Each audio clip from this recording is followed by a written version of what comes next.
आज के इस वीडियो में हम लोग पढ़ेंगे गुणनखंडों की संख्या को ज्ञात करना। गुणनखंडों की संख्या को ज्ञात करना।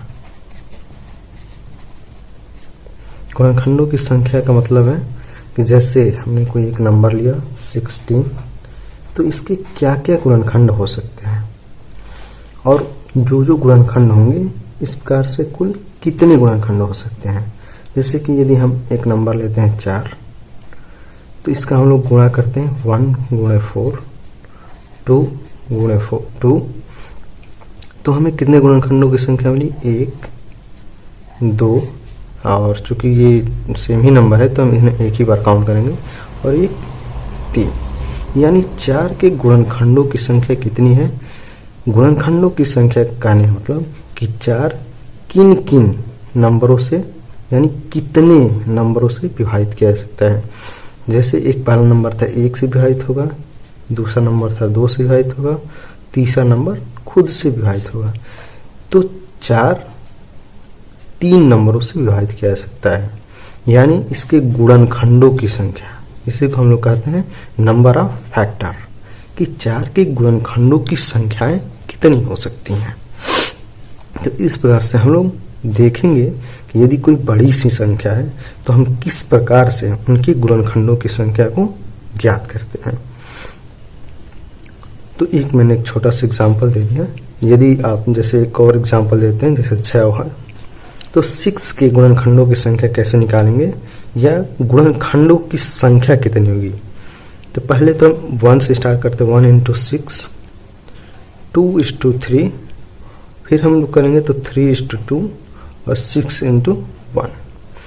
हालांकि ये नंबर 2 बार आया, ये नंबर भी 2 बार आया, ये नंबर 2 बार और ये भी 2 बार, तो हम इन्हें केवल एक बार काउंट करेंगे। 1, 2, 3, 4, यानी 6 के गुणनखंडों की संख्या कितनी है 4।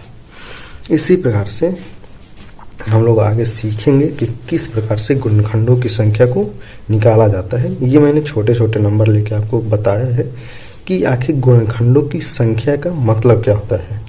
गुणनखंडों की संख्या का मतलब होता है कि ये जो संख्या है 6 या 4 कितने नंबरों से, मतलब किन किन नंबरों से, कितने नंबरों से विभाजित हो सकता है। तो गुणनखंडों की संख्या को ज्ञात करने के लिए हमें एक चीज याद रखनी पड़ेगी। जैसे यदि कोई संख्या है और उसमें x, y और z 3 के उसके फैक्टर हैं, इसमें x भी एक बार आया है, y भी एक बार, z भी एक बार आया है, तो उसके टोटल जो गुणनखंड होंगे उनकी संख्या होगी 1 + 1 इंटू 1 + 1, ये 1 ये वाला है, ये 1 ये वाला है, और फिर से ये 1 + 1, ये हो गया 2 इंटू 2 इंटू 2 = 8। अर्थात ये जो x, y और z होते हैं ये अभाज्य, सम या विषम कोई भी नंबर हो सकते हैं। कहने मतलब है कि ये डिफरेंट होने चाहिए, डिफरेंट नंबर। जैसे यदि x = y यहाँ पे नहीं हो सकता है। यदि x = y हम करेंगे ये ऑटोमेटिक इसी में ऐड हो जाएगा। तो जो हम लोग बेस बनाते हैं x, y, z, p, q, r, जो कुछ भी हम लोग बेस बनाएंगे वो क्या होने चाहिए, डिफरेंट होने चाहिए। जैसे एक एग्जांपल हम लेते हैं थोड़ा इससे हट के, जैसे इसी को हमें यदि निकालना हो बिना इन सब चीज़ों को लिखे हुए तो कैसे निकालेंगे। 6 को हम लोग लिखेंगे 2 into 3। अब ये बेस, दोनों बेस अलग अलग हैं और ये कितनी बार आए हैं, 2 भी 1 बार आया, 3 भी 1 बार आया। तो हम लोग गुणनखंडों की संख्या कैसे याद करेंगे, इसमें 1 जोड़ेंगे, फिर से इसमें 1 जोड़ेंगे, 1 + 1, तो ये हो गया 2 इंटू ये भी हो गया 2 = 4। यहाँ पे हम लोगों ने क्या निकाला हुआ था कि 6 के गुणनखंडों की संख्या कितनी है 4। तो इस प्रकार से हम गुणनखंडों की संख्या को ज्ञात करते हैं। हम लोग पहले जो संख्या दी हुई होती है उसका फैक्टराइजेशन यानी गुणनखंड करते हैं और उसे पावर के रूप में लिखते हैं। फिर क्या करते हैं, उन पावर में 1 ऐड करके, जैसे यदि x to the power p y to the power q है तो इनकी गुणनखंडों की जो संख्या होगी p plus 1 into q plus 1 होगी।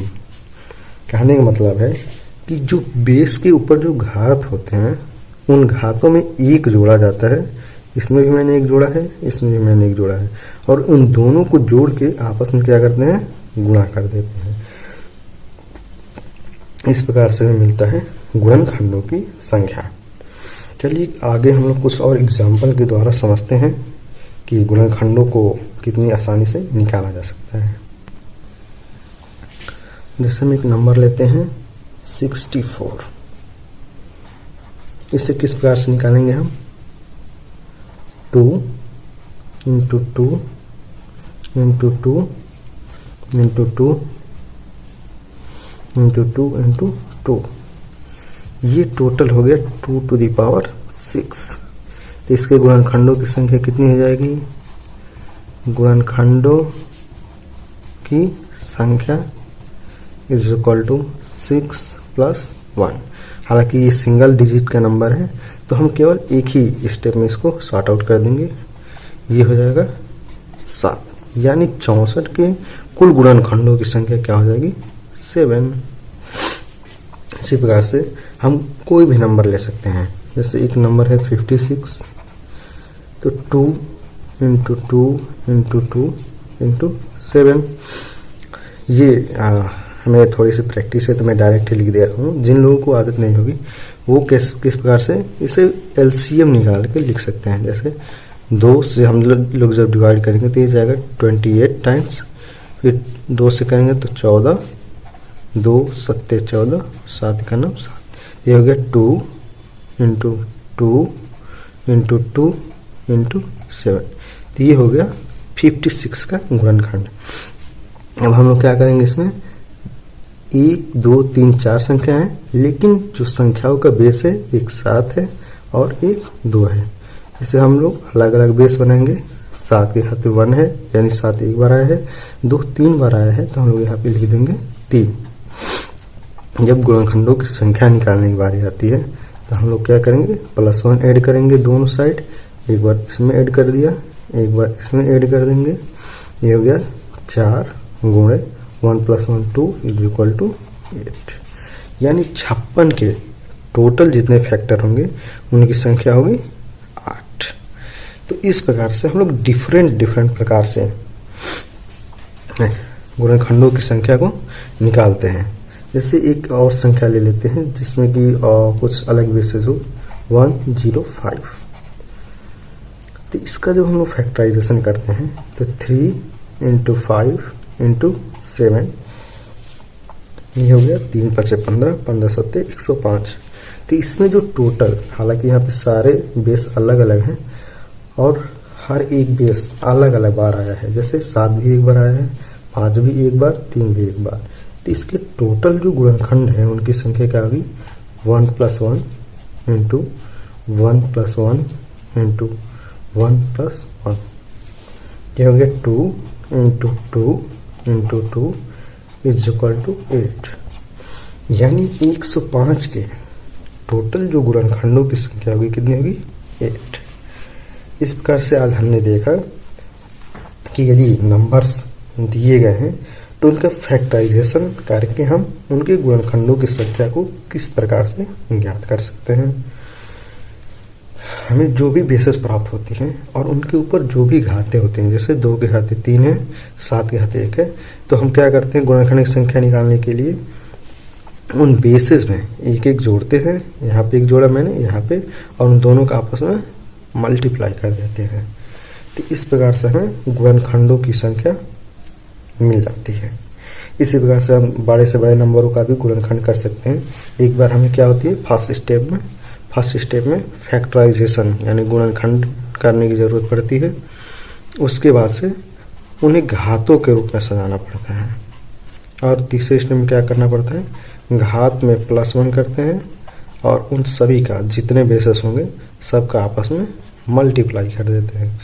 तो इस प्रकार से हम गुणनखंडों की संख्या को ज्ञात करते हैं। अब इसके अगले नेक्स्ट वीडियो में हम लोग पढ़ेंगे कि गुणनखंडों का योग, यानी यदि कोई संख्या है तो हमने गुणनखंडों की संख्या को तो निकाल लिया, अब उनके गुणनखंडों का योग क्या हो सकता है उस संख्या पर हम लोग विचार करेंगे। जैसे एक छोटा सा एग्जाम्पल दे देते हैं, और कि जैसे 4 है, 4 को मैं बताया था 1 × 4, 2 × 2, तो इसके जो है फैक्टर हैं 1, 2 और 4। मैंने इसके पीछे बताया था कि जो 4 के फैक्टर यानी गुणनखंडों की संख्या है 3 है, और वो 3 गुणनखंड कौन कौन से, 1 + 2 + 4। तो इन तीनों को जो हम जोड़ते हैं तो ये मिलता है हमें 7, यानी 4 के सभी गुणनखंडों का योग क्या होगा, 7 होगा। इसी प्रकार से यदि कोई बड़ी संख्या आती है, जैसे ये 56 हो गई या 64 हो गया, 105 हो गया, तो हम लोग आगे आने वाली वीडियो में देखेंगे कि इनके गुणनखंडों का योग किस प्रकार से निकाला जा सकता है, या इनके गुणनखंड क्या क्या हो सकती है, वो सारी चीज़ें मैं आपको अगली वीडियो में बताऊंगा। तब तक के लिए बाय बाय।